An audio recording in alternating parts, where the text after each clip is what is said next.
وكفى، والصلاة والسلام على نبينا المصطفى السيد الأمين مصطفى الحج الأستاذة فاطمة الناشطة الحقوقية والمدافعة عن قضية الوطن والداعمة للحكم الذاتي، السادة السيدات الحضور المنسقين، بادئين نشكركم على هذه الدعوة الكريمة التي جئنا لها ملبين من أجل بعد إنساني نبيل، وعبر هذا المنبر الذي سنتناول من خلاله مضامين محاور قضية إنسانية مهمة.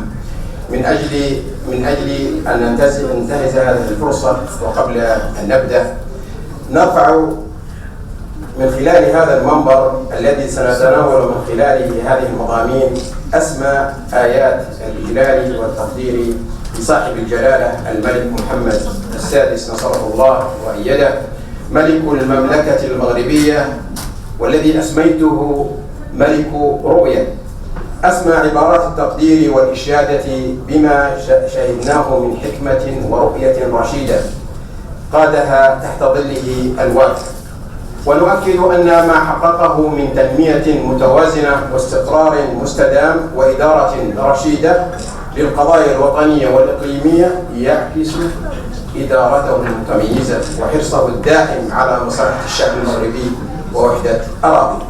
وفي هذا السياق نعبر عن تقديرنا العميق للمقترح التاريخي الذي تقدمت به الرباط بشأن الحكم الذاتي كحل سياسي متوازن وعادل للنزاع الإقليمي حول الصحراء. إن هذا المقترح الذي أشادت به جهات دولية وازنة بوصفه نموذجا مبتكرا عادلا وحل للنزاع يمثل خطوة جريئة نحو تعزيز السلم والاستقرار والازدهار في الأقاليم، مستحضرين في هذه المناسبة الدور الريادي للمملكة المغربية، وإننا نثمن ذلك. السيدات والسادة، نجتمع اليوم في هذه المناسبة التي تعني بحقوق الإنسان في مخيمات التندوف، وهي قضية تدخل ضمن الأولويات التي كلفنا من أجلها. جئنا باسم المحكمة الدولية لتسوية المنازعات، وبصفتنا مبعوثا خاصا ومراقبا أول لشؤون المغرب، وراعيا لعملية السلام عن دائرة الشرق الأوسط وشمال إفريقيا، لنؤكد موقفنا الثابت ودعمنا الراسخ لمبادرة الحكم الذاتي التي تقدم فيها الرباط، ونعتبرها بحق الحل الأنجع والسبيل الأمثل لتحقيق سلام دائم واستقرار راسخ في المنطقة. السيدات والسادة، اسمحوا لنا أن نستعرض أمامكم في هذا الخطاب المجتزأ الذي يعني بقضية تتجاوز في أهميتها البعد الإقليمي والسياسي لالتماس جوهر الكرامة الإنسانية والحقوق الأساسية، وهي أوضاع السكان في مخيمات تندوف. هذه القضية التي استمرت لعقود طويلة تمثل مأساة إنسانية إلى حلول حتى الآن لم تصل إلى حلول جذرية، وفي الوقت ذاته فرصة لإعادة صياغة مستقبل المنطقة برؤية تنموية واستقرار شامل. الأوضاع الإنسانية في مخيمات تندوف بين المعاناة والتحديات. السيدات والسادة، تقع مخيمات تندوف كما ذكر الإخوة في منطقة قاحلة جنوب غرب الجزائر، حيث تواجه عشرات الآلاف من الصحراويين ظروفا إنسانية بالغة الصعوبة. يمكن تلخيص ذلك في بعض النقاط التي سنجتزئها لأجل الوقت. النقطة الأولى: نقص الموارد الأساسية والغذائية والماء، حيث يعيش السكان في المخيمات تحت رحمة المساعدات الإنسانية التي غالبا ما تكون غير كافية أو تخضع لسياسات توزيع غير عادلة، مما يترك الأسر في حالة من الحرمان الدائم. الصحة: النظام الصحي شبه معدوم، حيث يفتقر السكان إلى أبسط مقومات الصحة، مما يؤدي إلى انتشار الأمراض دون توفير العلاج اللازم. 2. التهميش الاجتماعي والاقتصاد على ذلك، وهم محرومون من فرص العمل، مما يجعلهم معتمدين بشكل كامل على المساعدات، والأطفال والشباب يعانون من محدودية التعليم، حيث يقتصر على مستويات التعليم الأولية دون وجود آفاق للتواصل التعليمي العالي والاندماج. 3. غياب الحقوق والحريات. التقارير الدولية تشير إلى انتهاكات مستمرة لحقوق الإنسان داخل المخيمات، حيث يواجه السكان قيودا شديدة على حرية التنقل والتعبير.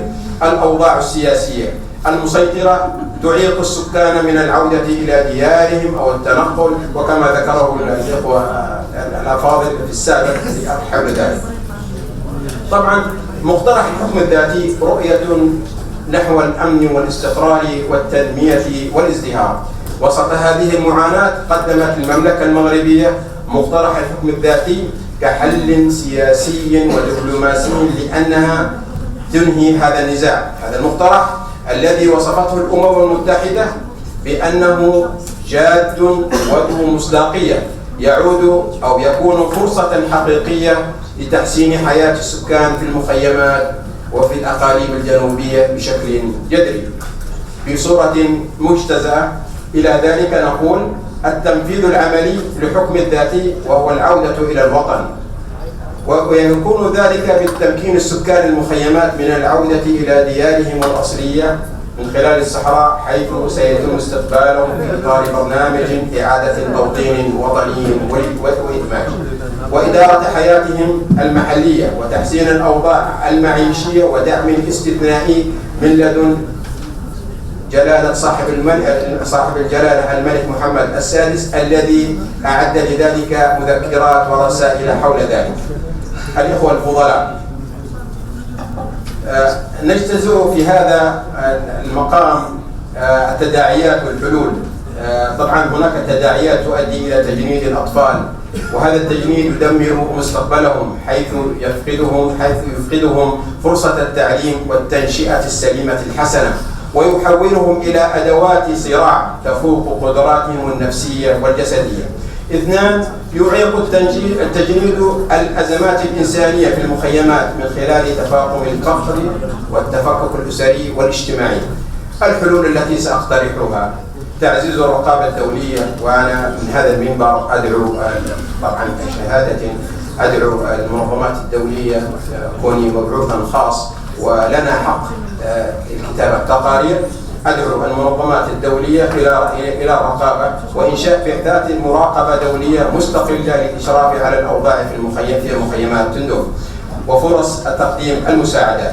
2. تقديم برامج تعليمية وتأهيلية وتوفير بيئة آمنة تمكن الأطفال من العودة إلى التعليم وإلى الحياة الطبيعية، وتنظيم دورات تأهيلية نفسية واجتماعية لمساعدتهم على التغلب على آثار التجنيد، والمساءلة القانونية وإحالة المسؤولين بهذه الانتهاكات إلى المحاكم الدولية لمحاسبتهم وفقا للقانون الدولي، وفرض العقوبات عليهم سواء كانوا بالداخل أو بالخارج على الجهات المعنية رعاية ذلك. ويتطلب الوضع تدخلا عاجلا من المجتمع الدولي لضمان حماية حقوق الأطفال وإنهاء هذه الانتهاكات التي تهدد مستقبل جيل بأكمله. الإخوة الفضلاء، هناك مخرجات وتوقعات من بعد الحكم الذاتي، وهي تحسين نوعية الحياة. سيتمتع سكان الأقاليم الجنوبية والمخيمات بمستوى معيشي كريم يضمن لهم الكرامة والاستقلال والاستقرار الإقليمي الذي سيؤدي إلى إنهاء النزاع إلى تحقيق استقرار سياسي وأمني يفتح المجال للتنمية لأجل ذلك وإطلاق التنمية المستدامة. سيصبح سكان المناطق التي تعاني من التهميش من رؤية تنموية شاملة تقودها المملكة المغربية. الخلاصة: دعوة للعمل المشترك. السيدات والسادة، إن معاناة سكان المخيمات في تندوف ليست فقط مأساة إنسانية، بل هي وصمة عار في جبين المجتمع الدولي، والذي يجب أن يتحمل مسؤوليته كداعم لحل شامل وعادل. وحتى يتحقق ذلك عليه أن يدعم مقترح الحكم الذاتي الذي ليس بالهين، وهو الذي جاء لخدمة الإنسان وخدمة الإقليم واستقرار المنطقة، ليس فقط فرصة لحل سياسي، بل هو طريق لإنهاء معاناة الآلاف الأسرى وفتح صفحة جديدة من التنمية والكرامة. لنعمل سويا كحكومات ومنظمات دولية وإقليمية لتحقيق هذا الهدف السامي ووضع حد لهذه المأساة الطويلة. والله يرعاكم، وشكرا لكم على الاستماع.